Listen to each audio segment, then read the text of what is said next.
Deep in the ocean, an orca pod is on the hunt. But these aren't your average orcas. These guys are organized. Marketing team, did you get those social media posts scheduled for the SEAL migration? Aye, Captain. We even have an automated notification for all pod managers when they go live. They use Monday.com to keep their teamwork sharp, their communication clear, and their goals in sight. Monday.com. For whatever you run, even orcas. Go to Monday.com to dive deeper.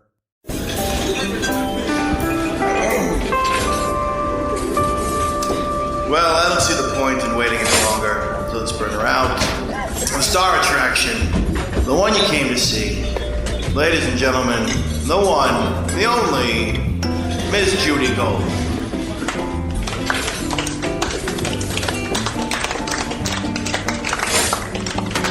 Welcome to Kill Me Now. I'm Judy Gold. I have a co-host and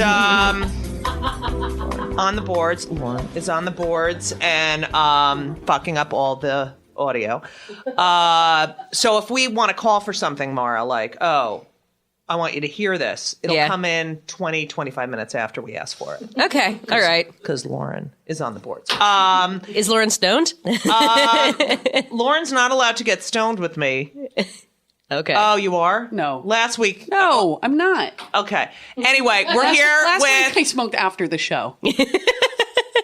That's professional. Yeah. Feedback. Did you hear that? Feedback? Some kind of static. I'll check on that, boss. We're here with Mara Wilson, which, first of all, Mara, thank you so much for doing the show. No, this is my third show. And I love you. And thank you. I love you too. I love what you stand for. Mara Wilson, I hate to say you're a writer. Yeah. You're a performer. Yeah. I'm going to say my kind of feminist. Thank you. And you happen to have been, this is how I think of you. You happen to have been in Matilda. Yeah. And you happen to have been in Miss Doubtfire and Miracle on 34th Street. And that was how you sort of grew up. Yeah. But you are your own person now. You're not that person. Well, thank you. You are describing me the way that I would like to be described. Well, so, yeah. And I really admire you. You have thank you. A monthly show. Yeah, I do. Called What Are You Afraid Of? Where we talk about fears and phobias and dealing with them and overcoming them. Right. And it's very close to my heart because I'm a really anxious person. Oh my God, which is what we will be talking about. We will be talking about that. And Judy did a wonderful performance on my show. It was just I'm still thinking about it all the time. Sometimes people do sets and I just kind of forget about it, but now you're stuck with me. It really did. Well, it was incredible. incredible. And I did the show. But Mara, let me just say you're at MaraWritesStuff.com. MaraWilsonWritesStuff.com is my website, and Mara Writes Stuff is my Twitter. Someone who used to work for me named Lauren just wrote it down wrong. MaraWilsonWritesStuff.com. Yeah. And you're at Mara Writes Stuff on Twitter. Some asshole had taken at Mara Wilson and is holding it like ransom. I fucking hate that. I know, right? I had the Judy Gold thing taken. Yeah. Oh, wait, you know what? All right, so this is the stupidest story, but I won an Emmy. That's not. No, it's stupid. I mean, it just. That's not. So I won a couple Emmys on Rosie, right? When I produced an. Should I go pick those drops off the floor, boss? Can someone check the connection here? Because we're like connected to the next apartment. Maybe or there's like something. a fly in the room. I don't know. Well, I won 2 Emmys along with all the other producers, you know, on Rosie. And I think I was on that.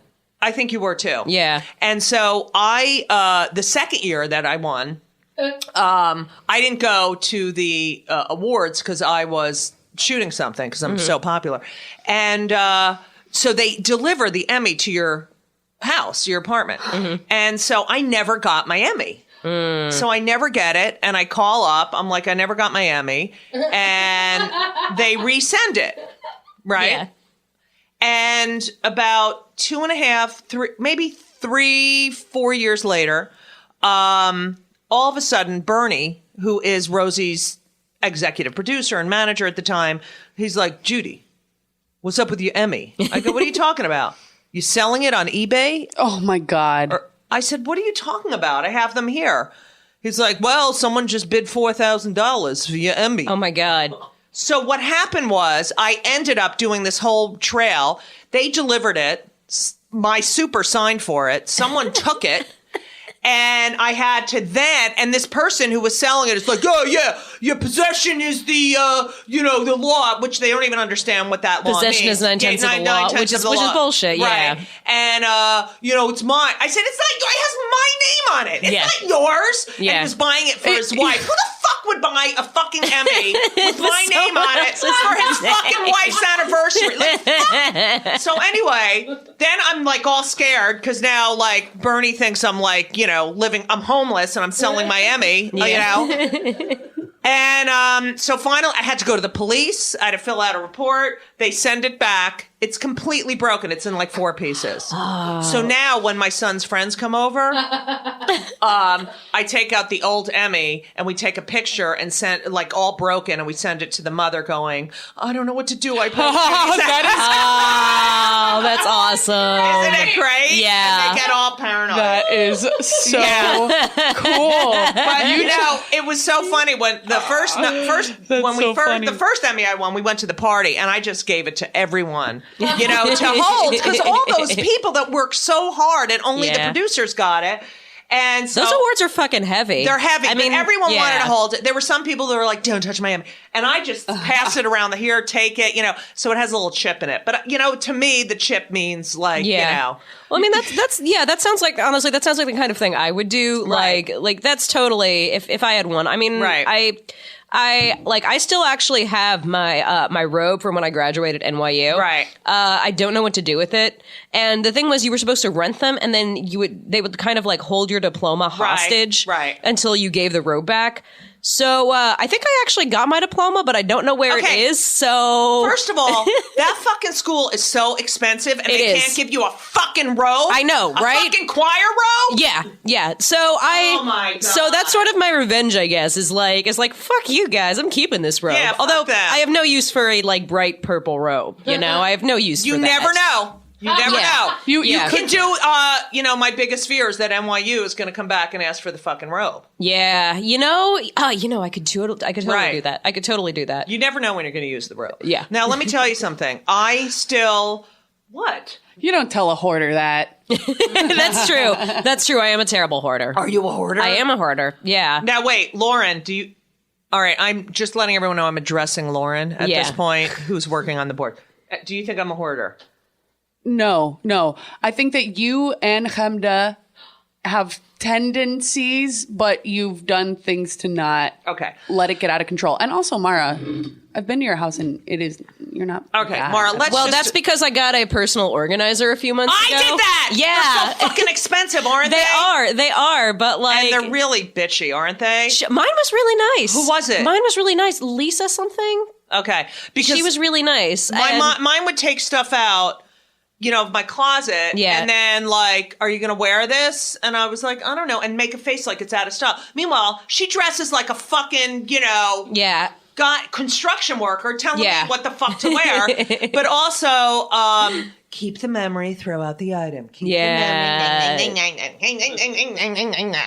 But it's hard. I have OCD. You have OCD, which I love. Yeah. And, I don't love. I love OCD fucking sucks, but it's nice. Like, I remember when I had it, when I was young, I remember thinking there's nobody else in the world that has this. Mm-hmm. And now I grow up and like all of my best friends have it. Well, I was diagnosed as an adult with I also suffer from debilitating, terrible anxiety. Yeah. And I was diagnosed with ADHD, which I don't know how they didn't diagnose it when I was a kid. All I did was run around like a mental case and move my leg. You can have adult onset. I was diagnosed with adult onset ADD. Right. So I have ADD. I could focus when I was a kid. I can't fucking focus now. Oh, I could never focus as a kid. But so I have ADHD and OCD. And so the doctor who diagnosed me, I took this long test in my 20s.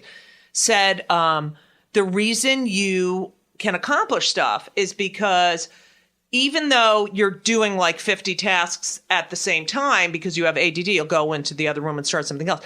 You're so OCD that if you don't finish it, then you will have nightmares about. I didn't finish this music history paper in college, my senior year, and I remember Floyd Graves, my professor, said, "Listen, I had an incomplete."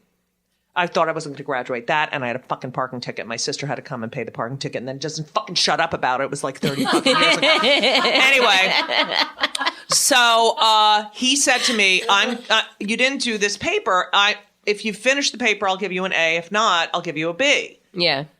And I was like, I'm not going to finish it. I still fucking dream about that fucking paper. Yep. It's like a, Yeah. All right, so how does your OCD... do you do the cuticle picking? Yeah, I totally do, which is why, if you notice, I have this ring. Yeah. And what I do instead is it's like a fidget ring.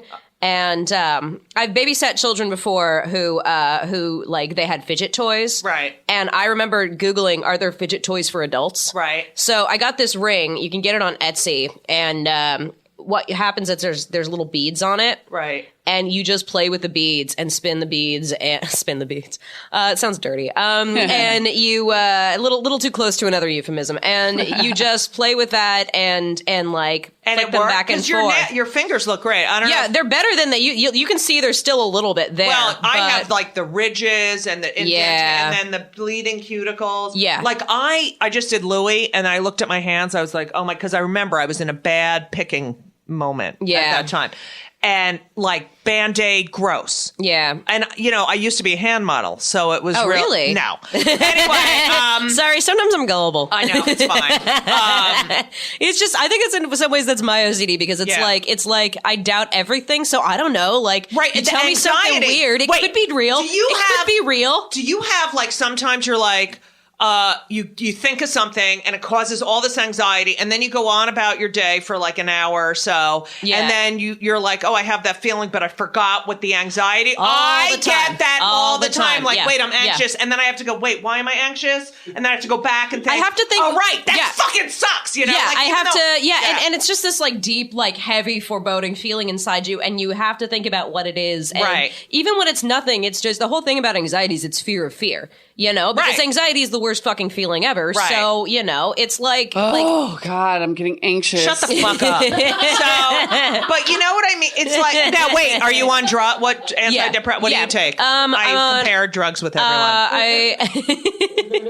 I take Zoloft. That made me puke, the Zoloft. Luvox made me puke. I had the Luvox. Actually, I have a story about Luvox if you want to hear it. So, okay, I was young when I was diagnosed, and they said, do you want to go on medication? And my parents were like, we don't want to put her on medication. And I was like, I want to fucking be on medication because I want to do anything that's going to help. Right. So, I go on Luvox when I'm like 13. Mm-hmm. And I'm on it, and...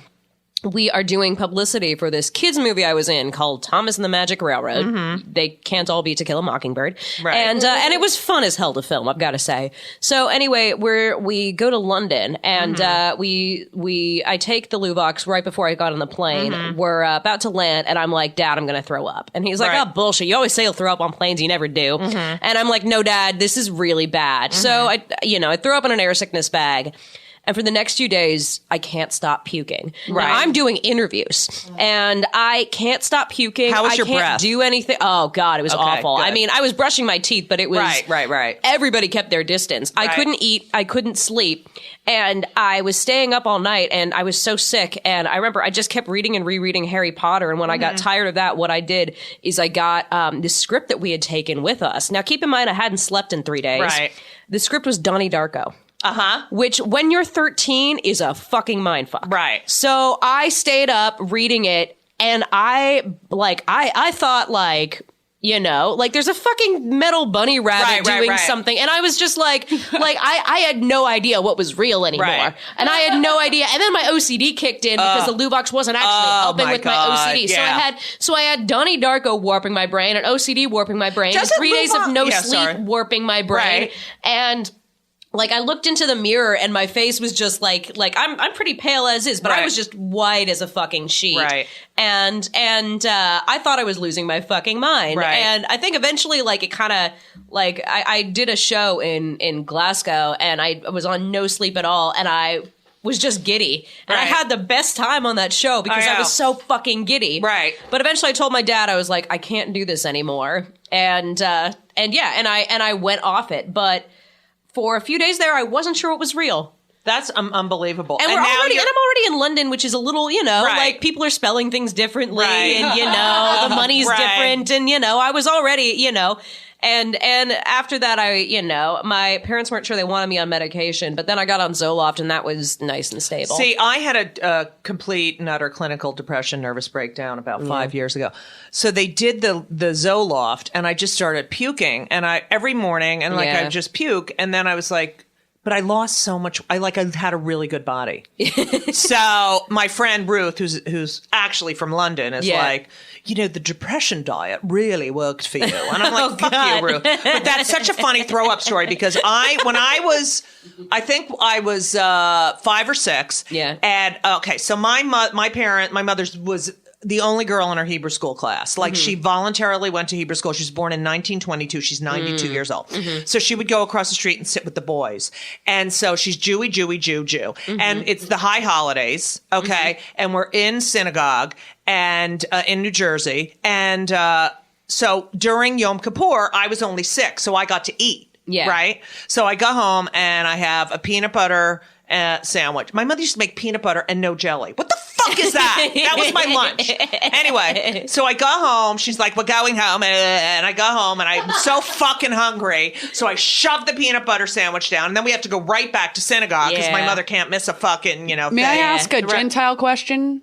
So if you're young, anyway, so I you don't have to if you haven't until been your bat mitzvah or bat mitzvah, you don't have to. I see. Okay, Yeah. Okay. So anyway, so I shove it down because I'm so fucking hungry. Or if you're like sick or pregnant or something. Yeah.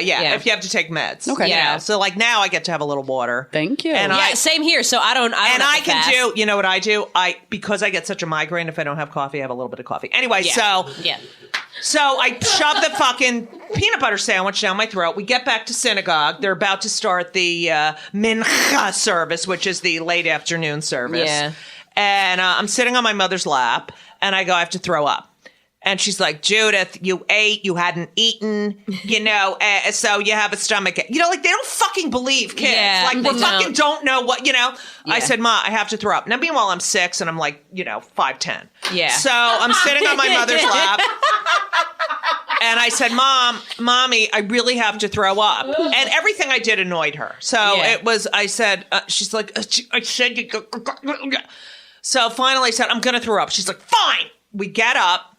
We're in the third row. And we start walking. I puke all over on the area where everyone walks up to go get the Torah and all that crap. All over the place. I go outside. And we're sitting there. I'm getting some fresh air, and they have the Shabbos goy. They had this guy, the janitor, the janitor who's not Jewish, and he can put on the lights, and he has to clean up the puke and blah blah blah blah. But he's not going to go in and can't. It's the fucking high holidays with the ark open and puke all over. And so I'm sitting outside, and one of the congregants comes out, like this older guy with his tallis and everything, and we're out there with Herb, who's the janitor, and he's like, not marijuana. and one of the congregants comes out and says, what do you, can you clean it up? It smells like shit in there. And that was the first time I had heard another adult beside my mother and father curse. And I was like, oh, everyone curses. Yes. So that was a great experience. And then your vocabulary changed forever. Welcome to Play It, a new podcast network featuring radio and TV personalities talking business, sports, tech, entertainment, and more. Play it at play.it. Ladies and gentlemen, the one, the only, Miss Judy Gold. My mom would always... Now, wait, I have to talk to you about something. Yeah. Okay, because I do have OCD. Yeah. And all I think about, and the show is Kill Me Now, and we talk about things that fucking piss us off, which we'll get to in a few minutes. Like the fact, well, I'll tell you. Do you have an iPhone? Yeah, I do. Okay. I'm on the fucking phone. First of all, I hate this piece of shit 5S. Yeah. And then I go to Verizon and they won't fucking let me upgrade until January of 2016. I go, this has 16 fucking, I can't take one picture and it's fucking, you know. Yeah, no, AT&T charges me if I do a goddamn thing. Right. It's bullshit. So I said, can I just get the $700? Oh, fuck you. Do you see how much fucking money I give you every? So then they tell me to get this Mophie that has storage. I bring it home. It's only for a fucking PC. So now I fucking hate this. But every time I talk on it, my cheek hits the mute button. So I'm like in the middle of an intense thing and hello? And my mother, hello, are you there? Anyway, so my mother's 92. She's got one of those there was actually a study that said that there's Ashkenazi Jewish women, they live forever. Right. They do. Yeah, they do short, Literally. Especially short ones. The short ones have this gene. Yeah, I'm fucking tall, but I'm an Ashkenazi, but my mother's 5'9". Well, she shrunk, but she's 92. Yeah. My grandmother, who was born in 1896, was 5'7". Oh, wow. I mean, that's fucking huge. My grandfather, born in 1894, was 6'3" or 6'4". Jews are either really tiny or really tall. Right. In my family, we're really tiny. Yeah. And in yours, are really tall. It's opposite ends of the spectrum. All right. So my mother's dying right now, and it's very hard to watch. But you know, I look at you. You were 9. How old were you? I was 8. Yeah. You lost your mother at 8. Yeah. 18 years ago this week. Actually. Oh, it's this week? Yeah, it sucks. And not a day goes by. Yeah, I mean, it's an everyday thing. Right, you know? Yeah. My father dropped dead in 1990. I was 27. Not a day. Not a day. Yeah. But you're 8. Yeah. I have to talk about this. Does anyone ever talk about this with you? Yeah, I've talked about it a lot. And because, so I, all my life, had this fear, this is what I should do on your show. Yeah. Of my mother dying and my father dying, because my brother used to be like, I was like the outspoken, like, what the fuck is wrong with everyone in this house? No one talks to each other. That was me too. I was the busybody. I was stirring shit. Right. Yeah. And so my brother once said to me, my therapist says I was the identified patient. That's me. I'm the identified patient. I'm the fucking identified. I'm like, what is wrong with you people? They're all like, no, it's you. It's you. I'm like, no, it's not me. Yeah. It's not me. Okay. The rest of my family is actually, they're pretty normal compared to me, but I was the one, if there was anything wrong, and I love my family, if there was anything wrong, I was like, yo, this is a thing. Hello? Why are we talking? So one day my brother's like, you know what, Judith? You know, they are all repressed. Like, my brother actually rode a moped and my mother told him not to. And he rode it and he was going to hit the garage and he couldn't stop. So he put his arm down. He broke his arm. Wow. Okay. But didn't tell anyone, went up to bed to go to sleep because he was afraid my mother was going to yell at him. Mm-hmm. Slept all night with a broken arm. Oh, my God. And didn't say anything. But I'm the fucking identified patient. Anyway, so, I mean, because he was afraid my mother was going to yell. Anyway, so one day he says, you know what, Judith? They all call me Judith. You cannot be mean, and you cannot, because our parents are old. They were 41 and 48 when I was born, and they're going to die soon, and you're not going to have them that long, and so you have to be nice to them. Meanwhile, I'm 52, and my mother's going to be 93 in August, and you lost your mother at 8, and it's like, whenever I hear about, I have a love-hate relationship with my mother. She's cold, yet I want to make her feel better because she's depressed. It's a whole fuking, I've been in therapy since I'm 18. It doesn't work. Anyway, so, and I think of you, God, what was it like? Like, you're 8, you must have been so attached to her. We were really close. My mother and I, we went, we went to sets together, and we would, and my baby sister was there too. So we were this, this little triad. Right. And my mom and I had always been close. Right. Like, I was kind of like a little carbon copy of my mom, and she knew what I was going to do before I did it. She would always say, like, don't do that, or what are you thinking? Right. Or something. And so I never got the kind of separation process that people get from their moms. And so that was really hard. I also she was sick for 13 months, which to a kid is a lifetime. Oh, absolutely. So yeah, so I thought it was just kind of like, my friend's mom who had diabetes, you know, right. or something like that, like this just kind of thing that you live with, like, my mom has cancer, whatever, right. Your mom has asthma. Right. And it was, when it did happen, it was a shock. And I was in shock for like a year. And that was also the year Matilda came out. Right. And people always ask me, they're like, oh, weren't you so excited? And I'm like, I can't remember a goddamn thing from that year. Right. No shit. Yeah. And, that makes sense.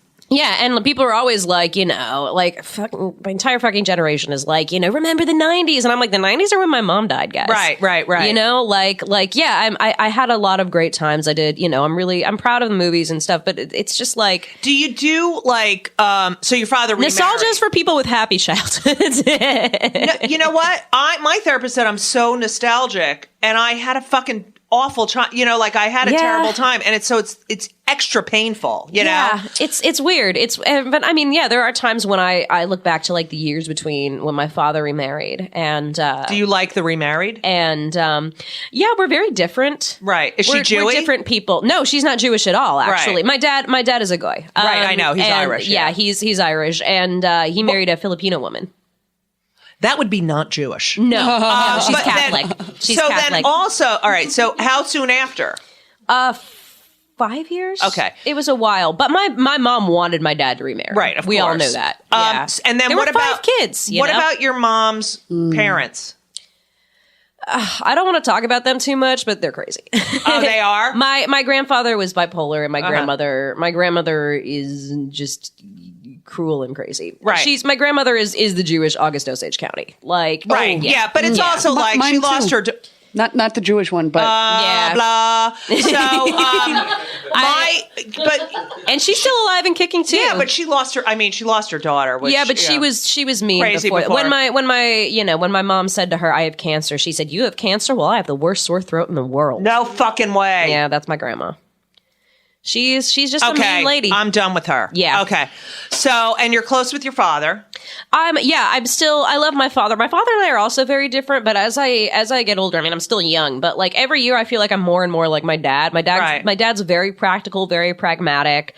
He's very into science and nature. Right. And like my dad's conservative, but he's like a Teddy Roosevelt conservative. Right. He's like, let's go climb mountains and, look at constellations and shit. That's my dad. So, I noticed my brothers and sister and I are like, I bet. We're like fucking best friends, though. I mean, we went through the fucking tragedy like that. Yeah. But I agree with you. So I feel like my father died, I was 27. Yeah. But, which to some people is young. I mean, for you, there's no fucking comparison. It was your mother and you were, I'm like, I can't even, God bless you. That's the thing. I couldn't, my mom was a lot like you and a lot like me. She was an angry Jewish woman. Right. So, there's a lot of ranting about everything. But it's an anger that comes from a good place. Right. She did about equality. Oh man, she did so much volunteer work. Right. They said that she was the only PTA president who could use the words bullshit and chicken shit in the same sentence. Right. I love her. And she would just rant. She would just rant like, I was working on my book and I had this memory of my mom all of a sudden. We were listening to like some oldies and the Beatles' "You Like Me Too Much" came on. Yeah. And this is my mom in a nutshell. She was like, "Oh my God, this song is so fucking stupid. Listen to it. It's like, it's you like me too much and I like you. That's not fucking English. And this is from the best band. I'm giving her like a New York accent, even though she was from Chicago. And Chicago.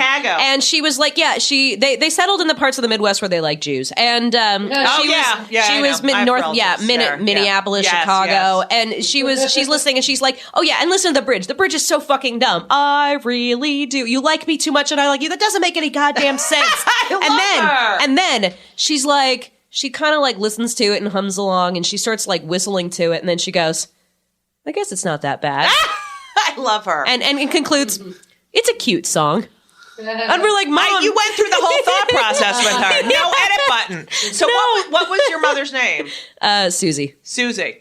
Yeah. Susie Wilson. Yeah. Susie Shapiro Wilson. I looked that up. Shapiro. So, God. So, do you, like, I feel like as I got, I feel like I see my father also in me. Yeah. He's been dead for a while, and I didn't get to, there's so many things I would love to talk to him about and get his opinion on, and what do you think of this, and what do you think of that? But I also see because I know my mother so well now, like your father, that what isn't her. Yeah. That's in me. I didn't think, when I was a teenager, I didn't think I was anything like my father. I thought I was totally just like my mom. Right. And now I'm seeing, because I was rebelling against my father. And now I see it more. But I do think, I know I'm a lot like my mom. Right. And like every time, I'm really close with I'm close with my brothers and sister. My brother Danny especially, and he will always tell me stories of our mom. Right. And he remembers her the most. Yeah, he's the oldest, so he remembers her, and he was probably a lot like our mom too. Like he and I are both very, very much like rant but for justice, right? kind of people. Same. So yeah. So I want to pay an homage. Your mother sounds like an amazing woman, and she was, and you are a testament to that. And I know you think about her every day. She was this tiny, terrifying woman, right? Like 5'2" with eyes of I love that, and I love I have all these messages from my mother on that Lauren will maybe get to in an hour when he figures out how the fuck to do it. But, I know she'll live on too. And I just wanted to pay homage because, I'm into the mother. I have kids. I'm a mother. I'm a Jew mother who doesn't shut the fuck up. Now, here we go. And now for some words of encouragement, my mother, Ruth Gold. Is all well with everyone? I have received not one call today. My phone has not rung. Thank you. Hope all is well. So long. We need end music on that. Oh, wait. It takes an hour for her to hang up the phone. Watch. Wait. There we go. Now, how much fucking guilt is that? Right? Yeah. My phone hasn't rung all day. Meanwhile, she's in a nursing home. Everyone loves her. She won't leave the fucking room. Every time I go in there and someone's in there, she's like, I don't know what the hell they're doing in here. I'm like, Ma, I don't even know why fucking people want to come in here. So anyway, I brought something because, it is Kill Me Now, and there are things that piss me off, and I feel like we get pissed off about a lot of the same things, and I really want to do your show again, so you better fucking let me do the fucking your show. But anyway, hell yeah. So I get, fucking chair on my backpack. Okay, so I get People magazine because I'm in the academy and it's cheap, and I feel like I have to read it. I never read it. I even put it in the toilet area, but I still read my New York Times. But so I'm looking at this World's Most Beautiful Woman 2015. Okay, now Sandra Bullock is my age. Oh, okay, man. My dad has a crush on her. Okay, this is not acceptable. This fucking airbrushing bullshit is not acceptable. This is what is fucked up about fucking our society. This is bullshit. And then people think people really look. Can we start a magazine where everyone is just... I was going to rant about beauty today. Oh, good. Because people are always telling me, they're always disappointed that I'm not hotter than I am. You're hot. Really hot. Thank you. Hot. Thank you. You're very hot. Thank you. I have the fucking assholes. People want me to look they want me to look like a Disney star or something, and I'm like, they want me to look like Hillary Duff or Blake Lively or whatever. And I'm like, I'm not a fucking shiksa. First of all, every time I see a list of actresses people think are hot but are actually ugly, they're all Jews.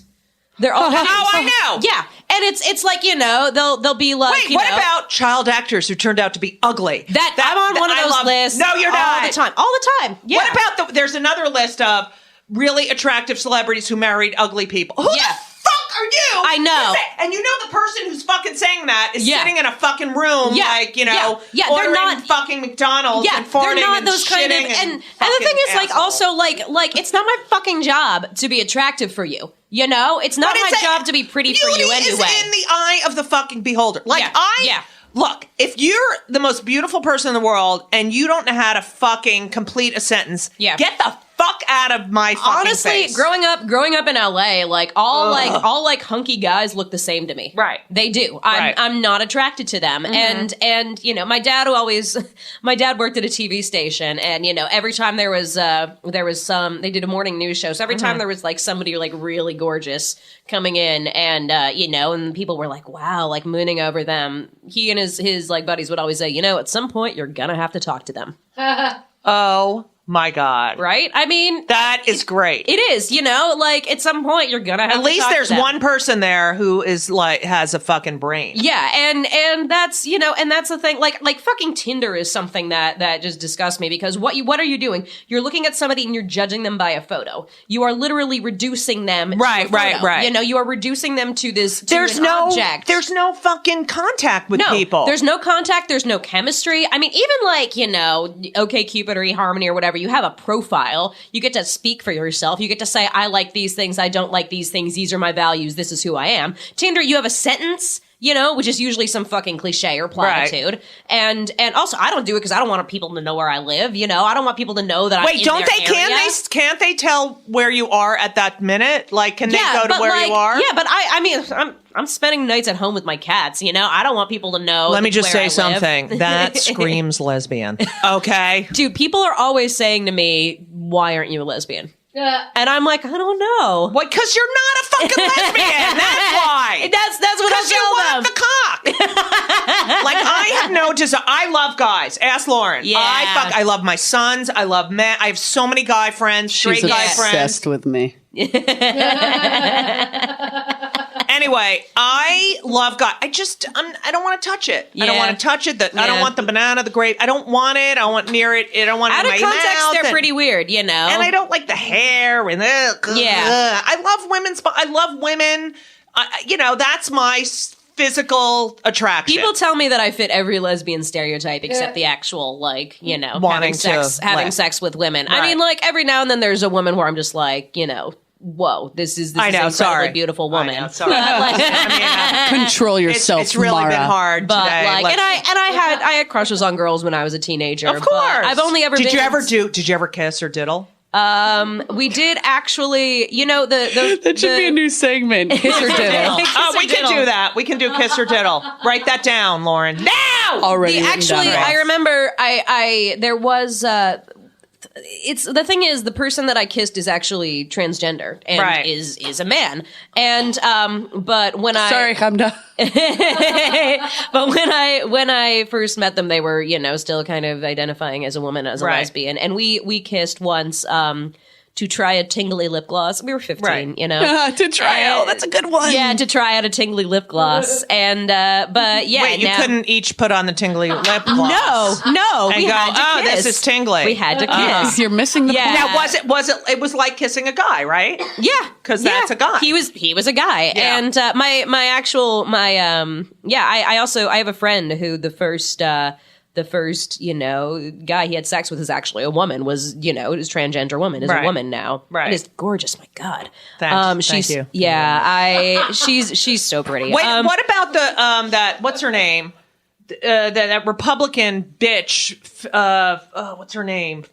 Begins with an F. I'm really menopausal. Anyway, even though I still get my period because that's the other Ashkenazi Jew thing. Yeah. I'm 52. I get my fucking period. Like, they keep getting it forever. I'm like, what? Anyway, so she said, you know, this transgender crap for these kids, it's like, I thought I was a Cocker Spaniel. I'm like, you actually are. You're about as dumb as a fucking Cocker Spaniel, okay? So you know what? Cocker Spaniels you know what that I used way. to say? I literally used to say this to my parents. When I'm a big boy, I'm going to be a dog. Oh. So she's right. In my case. What kind of dog? What kind of dog? Just a puppy dog, like a mutt. Welcome to Play It, a new podcast network featuring radio and TV personalities talking business, sports, tech, entertainment, and more. Play it at play.it. Ladies and gentlemen, the one, the only, Miss Judy Gold. There was one kid we know he wanted to grow up to be a fire truck, but you know. Right. But that, you know, and it's just these people they have no conception. They are so ignorant and they're so repressed. And half of them, like every person, this is my belief, any person who's so adamantly homophobic, transphobic, every phobic, and believes that it's a choice has made that choice. Yeah. Because unless you have made the choice, that's the only way you're certain it's a choice. Because it's not a fucking choice. Yeah. And really, who gives a fuck? Right. You know, but they're like, oh, well, we'll be confused. You change your fucking pronouns and you move on. They're still the same person. And honestly, I don't buy it when parents are like, oh yeah, I'm gonna disown my kid because they're gay or they're transgender. And it's like, no, you fucking know. If you raise this child, no, this child is a boy. There's just something about them, you know? My whole thing is, you had a child. The child did not ask to be born. Right. Okay. Yeah. And you have a responsibility to create a human being who's going to be responsible and give back to this. You know, that is your legacy right there, that you have this. Who the fuck are you? Unless it fits your fucking mold. That is Tammy Bruce. That would be Tammy Bruce from that's right. Fox Fuck News. She's a fuck. I also love the what are we going to explain to our children? I said something. I said somebody was gay. I was talking in a conversation with my brother, and my nephew goes like, "What's gay?" I go, it's when a boy likes a boy or a girl likes a girl. And he went, watch my shoes go down the slide. I know, they don't give a fuck. He didn't give a shit. And then we told him later on, in some states, gay people can't get married. And, in some places it's illegal to be gay. Right. And he got a really serious look on his face. This kid never swears. And he goes, that's mean and rude. Oh, and I was like, it is, right? It's that generation that's gonna, the kids I used to babysit, they have gay uncles. They're like, why does anybody care? Right. Like my kids, Henry was born in 96, and then I was out talking about my family on stage as a lesbo before, it was, people were coming out of the closet in 2012 You led that. You kind of led that in the media. But Ellen came out. And there were No. But Ellen came out because you... No. Didn't you come out first? I was just doing stand-up in clubs. Yeah, but I remember this. And I was a kid. And I remember you. Bob Smith was out. Like Bob Smith, he was also, and there was one of them. Kay Clinton and Suzanne Westenhofer and Leah Delaire. I mean, they were all out. Okay. I was out as a lesbo mom. Yeah. Well, right. I was kind of the first lesbo mom. Which was probably a little more mainstreamy first. Right. I was mainstream. I didn't, because I was a comic who happened to be gay. I didn't, I just wanted to fucking go to the clubs. Really, the first out woman that I can remember like having kids and having a family was Rosie O'Donnell. Right. And, right. And so, so that was... I remember you. I would, but it doesn't matter. And I love Rosie. But, it's so important. Like, my kids have no fucking idea. Why can't we get married? Like, why can't... And it's... the only problem I see in the future with this issue is that the fucking Duggars are going to, it's going to be the United States of Duggar. Yeah. Because there's so many fucking Duggars and they're all, and like, they're in fucking people mouth. Oh, she had a hard pregnancy. Fucking everybody has a hard pregnancy. Pregnancy is hard. Right. It's hard. It's scary. Right. It's And, she was...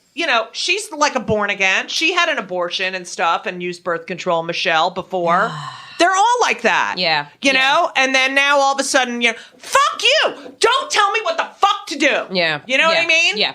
It's I think like, the progressive people, this sane thinking people should just fucking adopt a bunch of kids. Right. Adopt a bunch of kids. There's so many kids in the world that need families, and, right. And gay people. Like, then I read about these people. They're married for like 12 minutes. Yeah.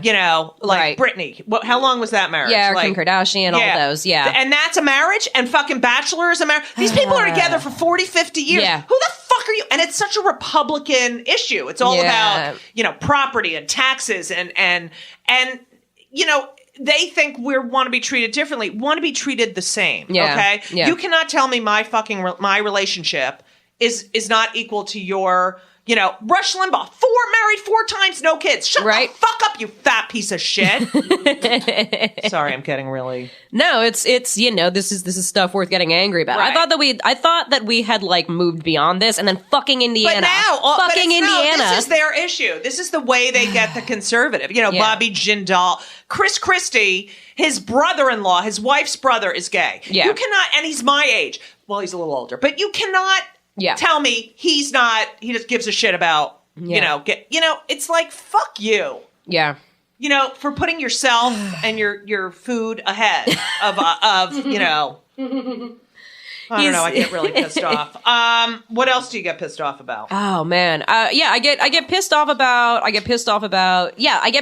looks. I get pissed off that people think you have to look this way. Right. You have to do this. I'm sick again, which I'm pissed off about. Yeah. What is this whole, I feel like it's chemical warfare. We're constantly sick. I was sick for like 3 months. It's I don't know if some of it's just genetics or what, but it's look at what this. Is this? Here we go.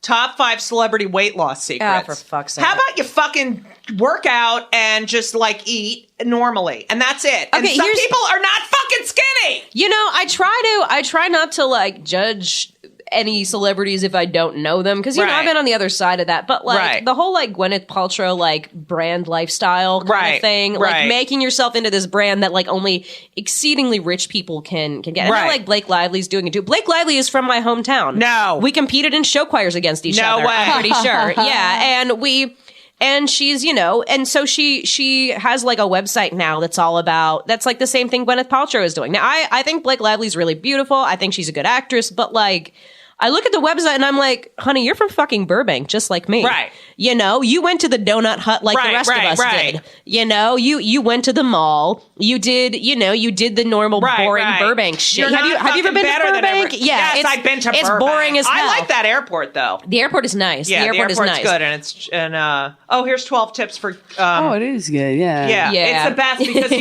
you get right into it's small, and everything in Burbank is named after Bob Hope, right? Or Hope Johnny Airport. Carson. There's a Johnny Carson park. Before we end this, I'm going to give you some 12 tips for getting gorgeous. Okay. Is drink water one of them? No. It's always fucking drink water. And I'm you gotta drink water. I drink so much water. I pee fucking. All right, ready? I'm always in the bathroom. All right. Anyway. Okay. Here we go. The key to a natural looking brow is to create. Do we have music for this? No, of course not. The key to a natural looking brow is to create depth. I recommend using a pencil that's 1 shade lighter than your natural brow and a gel 2 shades lighter. Who the fuck has time? A gel to keep it. Oh, here we go. We can do the Barry sisters. Okay, ready? Use a clarifying shampoo once a week to remove product buildup in hair. Fuck you. Wait, here's a good one. Switch to silk pillowcases. What? They keep hair from tangling. Silk fucking. How much is that?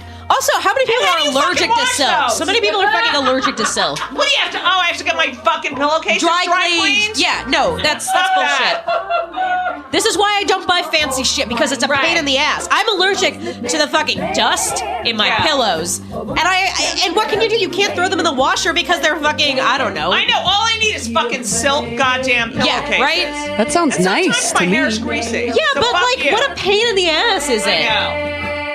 All right, well, that's it. I don't know what else to fucking say. No more tips? I grew up in a house with 5 kids. Like, we didn't have anything nice, and that was the way we liked it, because everything got fucking broken all the time. So that's the way I live, too. I live like my cats are gonna, knock shit over and break it. They love knocking shit over. Oh, especially Milo. Oh my God. Milo's a clumsy. The whole water thing was knocked over and pulled out, and I'm like, how did you? That's Milo. Here's a really good one. Here's Ready? a tip. Shop the rack.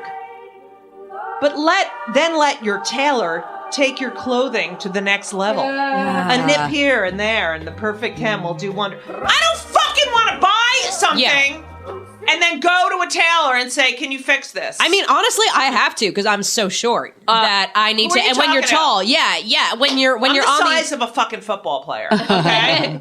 Spanx are everyone's best friend. Don't fear them. Fear not. First of all, and here's my other thing, and then we can. I now, like, you know how when you watch sporting events like football and basketball and they'll have like their height and weight? Yeah. I weigh more than some fucking major basketball players and football players. It's your big brain and all your muscles, boss. Yeah. I'm big. I'm huge. I'm a huge person. You got big boobies. Oh, shut the fuck up. You do. All right. Well, Mara. Yeah. You're great. You're great too. No, you are. You are great. So your book is going to come out in 2016. Yeah, it is. It's essays. Yeah, it's essays and it's stories from my childhood mostly. Right. Yeah. And before eight or after? Are you going to deal with the mom death? I am. I'm dealing with that and the acting and the fact that stuff. you didn't have a bat mitzvah. Yeah, that kind of pissed me off. But my dad married a Catholic woman at about the time that was happening, and it was just kind of pushed to the back burner. Right. So did you un-Jew after that? Kind of. My stepmother wanted me to be Catholic. That didn't take. Wait, what the fuck? That like didn't you're take. a Jew? Yeah. Like you can't. Well, I mean, she also pushed that on my sister, and for a while my sister was, and now my sister believes in like. Now my sister is like a hippie. Right. Like now my sister has like walked around San Francisco barefoot. Now she has a pair of Birkenstocks, so she's better. I love Birkenstocks. They have the new soft cushion on the Birkenstocks. Someone said lesbian. I don't know where that came from. Yeah, but she did push that on me, and I rebelled, and then I became I didn't know, like, I had really religious Jews around me when I was young. I didn't know that there was such a thing as secular Jews. And so I made this big deal out of being an atheist. Then I moved to New York, and everybody was like, "Who gives a fuck?" Right? Like they were like, I was like, "I'm an atheist Jew." They were like, "So you're Jewish?" Right? You're Jewish. Yeah. You believe what you believe. Yeah. Right. Yeah. All right. I'm gonna go kill myself, but oh, don't do that. I'm gonna talk to you again. All right. So let's. All right. So Mara Wilson writesstuff.com. Yep. At Twitter, you're at Mara Writes Stuff. Yeah. I'm at Judy Gold, which is JEWDYGOLD. Yeah. I'm a Jew. And Lauren is at Judy's assistant. That's JEWDYS.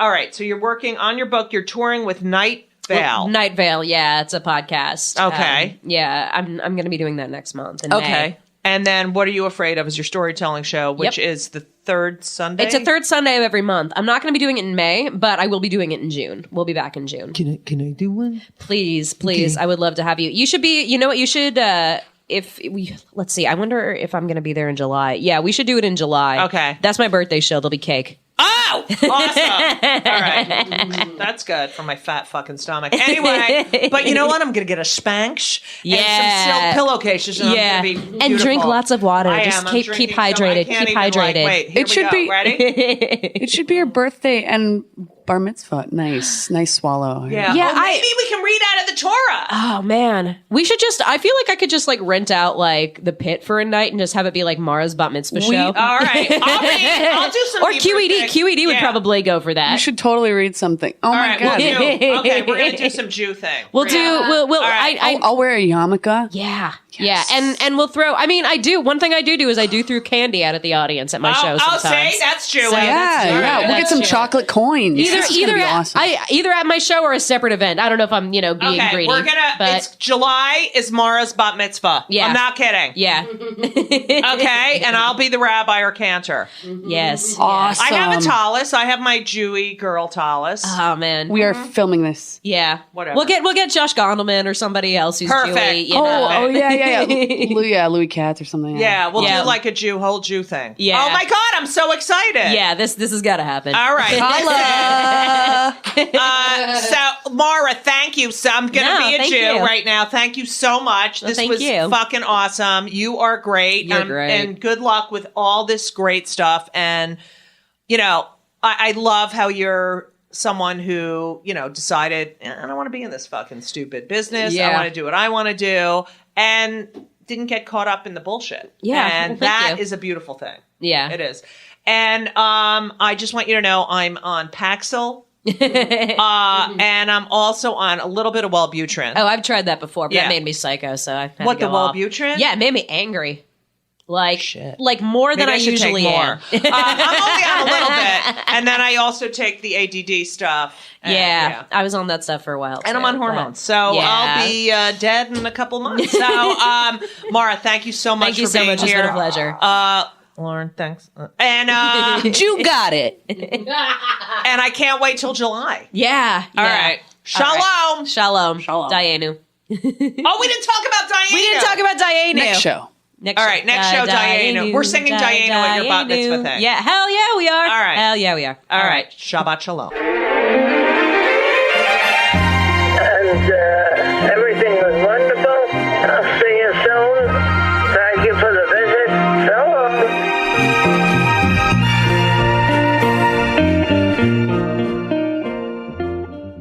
This episode is brought to you by Progressive Insurance. Do you ever think about switching insurance companies to see if you could save some cash? Progressive makes it easy to see if you could save when you bundle your home and auto policies. Try it at Progressive.com. Progressive Casualty Insurance Company and Affiliates. Potential savings will vary. Not available in all states.